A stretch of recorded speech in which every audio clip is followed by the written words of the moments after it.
Greetings guys, welcome back to my channel. My name is Monette and this is my channel, Evolve with Monette. For those of you that are new here, I am a professional intuitive empath. So good to share energy with you this morning. Excuse me. Thank you for inviting me in. We're going to jump right into the subject matter at hand today. Meditations done. Morning rituals done. We're not outside, but this message is brought to you from outside. A few days ago, I did a sunrise morning meditation. I did a reading that was adjacent to it, and I was chatting with you guys. And while I was outside, there was all kinds of wildlife and birds. You guys could hear it in the background. But the one that you guys didn't get to see, because I didn't pivot the camera in time for you to see it, was a falcon that swooped in. There was a volleyball net that was behind me. And maybe you did see that in some of the pictures where I was looking at the sandhill crane family that was walking around that morning. And there was a volleyball net, and a falcon landed on it. And there were all these little birds. And I'm being immersed into my more shamanistic side, where I really am starting to be at one with animal totems and understand them. It's so funny. I was talking about this the other day, and my husband's pointing to himself, and he's like, "That's because of me." I have to give him credit. My husband is Dr. Doolittle. Truly, he speaks with the animals. He is one with them. They love him. They bring him gifts. It's the craziest thing I've ever seen. And I was not that attuned before meeting him to the animal kingdom that way. So you definitely do take on the traits of your partners and friends. Be careful of the company you keep. And in the positive, when the company you keep is good souls and good energy, you'll get magical gifts like that. So he's really made me more comfortable with the animal kingdom, because he's a Earth sign, he's a Capricorn, he's very grounded. And so he's very at one with nature and very at home outside. In any case, I've learned a lot through just being around him, things that I would never pick up. He pays attention to all the squabbles and things happening with the animals, like it's a telenovela. It's so funny to me. That's his whole life. Anyway, for me, I have learned a lot from osmosis, just being around him, but also my own spiritual journey. My angels really communicating and connecting with me. So I was paying attention to all of the animals, and the animals were definitely part of one of the readings that I did that day. It was a longer reading, it was about an hour. But the falcon was what caught my attention, because I was like, I think that's a falcon. I am not as good as him, where I can just identify quickly what something is.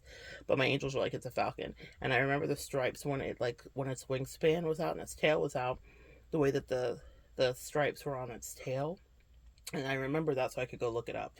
It was, in fact, a falcon. And while it was on the line, there were all these little baby birds that were like dive bombing it. And I was like, if that's a falcon, why are they doing that? It's so incredible. Like, that was just a random question. Like, that's a bird of prey. Why are they bombing this falcon? Shouldn't they be scared of it? Because, like, he could literally just turn around and eat them. I didn't think anything of it. Obviously, I knew it was some kind of lesson, but I also thought, well, maybe the symbolism is that I need to take the message of the falcon, which I did. It was very powerful symbolism. I went and researched it. It resonated with what's going on in my life currently about leadership and all the stuff, and I was like, okay, excellent. And that was it. But my angels this morning have been like, no, you've been teaching lessons, and now we're going to full circle them. And so I'm going to connect a short below that just popped up in my feed. And I was like, you guys are hilarious. And it's specifically talking about a guy talking about birds of prey, and how little baby birds or smaller birds will do a thing called mobbing them. So they dive bomb them and whatever. And the way he explains it, this is such a good lesson for you, Empath. Pay attention, okay? The way that he explained it is, he said, these birds of prey are so good. Like, it's almost like they have an unfair advantage. And as soon as he started talking, I was channeling the tall poppy syndrome, because it's a theme that has come up. I was watching another thing about an elephant who was really good at painting, and he was ostracized from the group because he painted so well.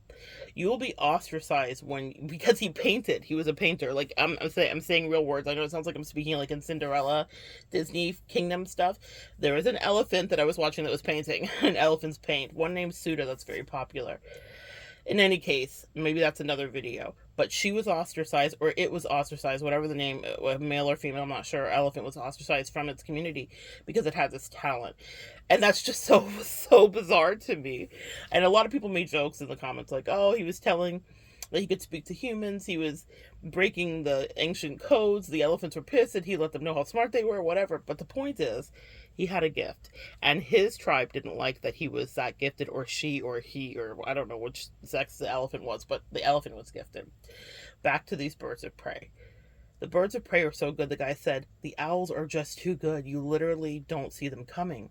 But the thing about owls, because in my totem work and shamanistic work, I've studied a lot about owls. Owls are so incredibly spiritual, but they're so swift and precise. And the thing about an owl is you don't hear it coming. Their flight is silent. I was about to say their sight is violent. Um, yeah, they scramble senses. Whoa, I just got goosebumps on the top of my crown chakra. Their flight is silent, so you do not hear an owl coming, and you don't see it coming at night. So during the day, when it's fair game and the lights are on and the sun is on, the animals, these birds, take their turns trying to scare away these birds of prey because they don't like them around, because they know at night they might be dinner. Their cousin might be dinner. Their uncle, their sister might be dinner. So that's what they do. And I want to correlate this metaphor for you, empath. You might be the bird of prey. And you don't see yourself that way, because why would you see yourself that way? You're just existing in the existence that was bestowed upon you, right?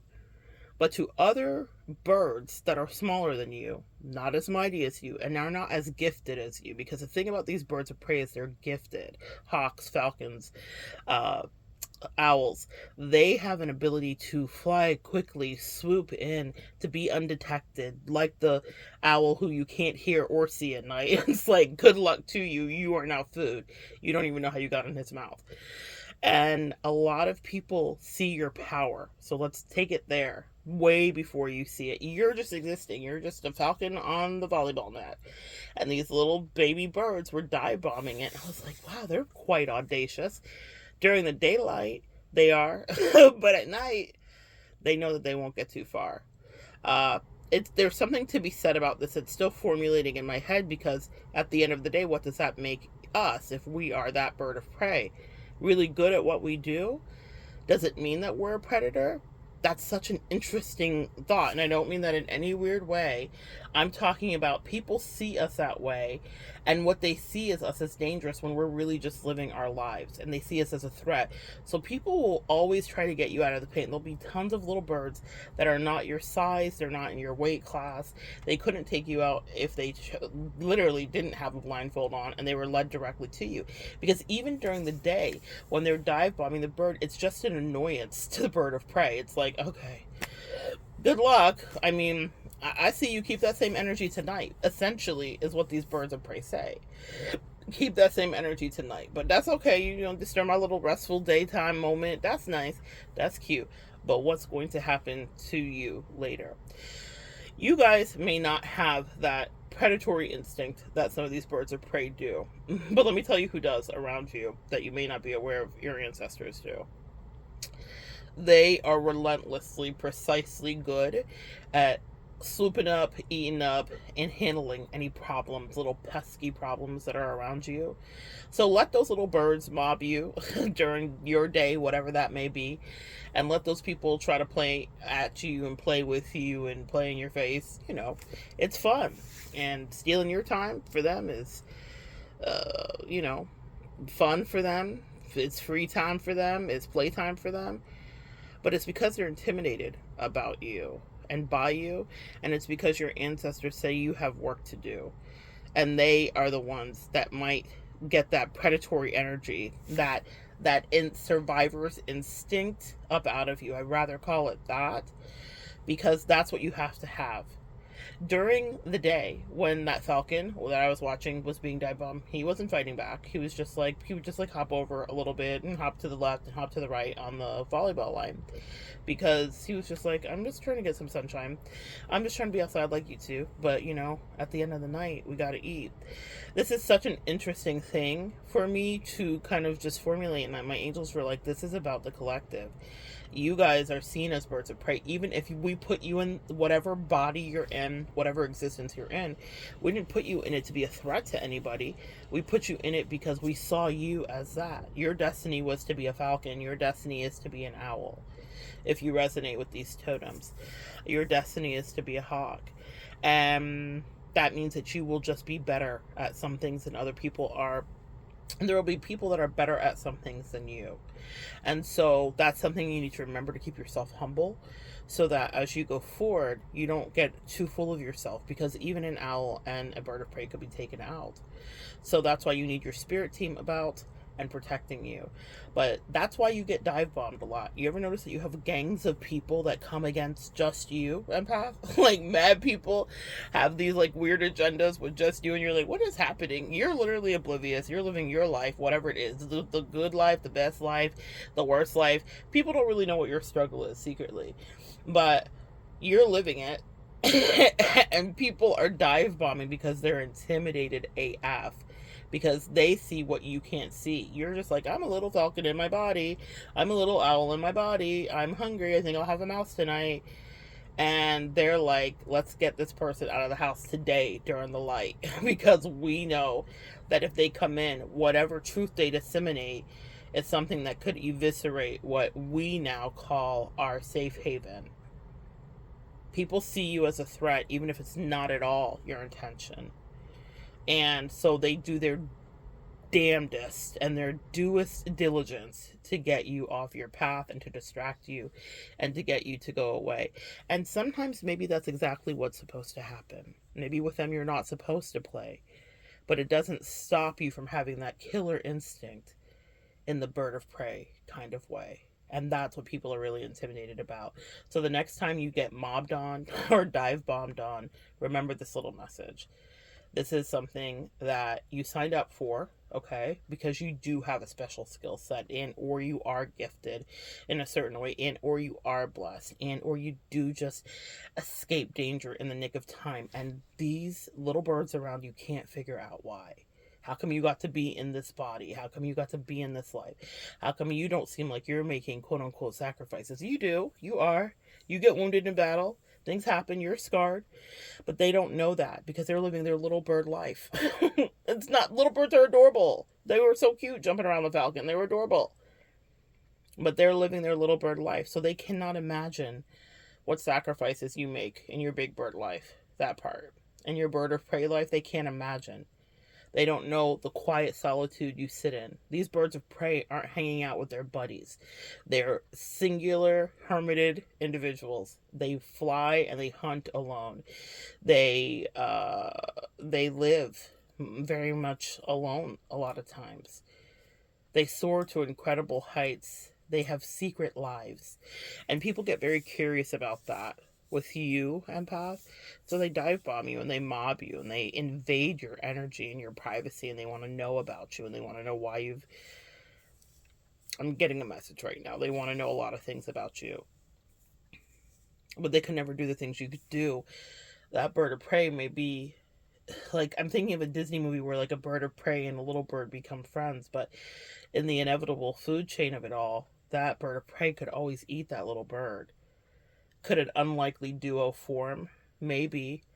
But is it best for you to find people that are more in alignment with you? Even if solitaire energy is what you feel more called to, there will still be a tribe to some degree, even other birds of prey that find you. And you won't be eating each other. Okay? Meaning you will find what you are supposed to feast on, where you're supposed to go, who you're supposed to be around, who you're supposed to know. But you're not supposed to really be friends with those little birds. And I think that's a mistake that a lot of us make, where we think, but I'm just a bird of prey. We're almost like gentle giants in a way, is the way that I would describe it. Even if you are a petite little miss, you're still a gentle giant, sis. That empath energy is huge. It has a largesse to it. It's magnanimous. It's generous. It's kind. And that scares people that have small minds. Okay? You guys get the message today? I hope you do. Anyway, pay attention to what birds may be around you. I've had a lot of bird animal imagery and totems as of late, but that message that came today, so good, so good, so good. It was get outside. I feel called to tell you that too. I feel so grounded when I do that, and I feel so in touch, and I get so many beautiful messages. So maybe that's something here for you. Anyway, I'm not going to keep you too long with this one. I have another one coming up about the exchanging of poison, and the animal kingdom is always teaching. Anyway, so good sharing energy with you guys. Come back and join me next time. We'll continue to evolve together.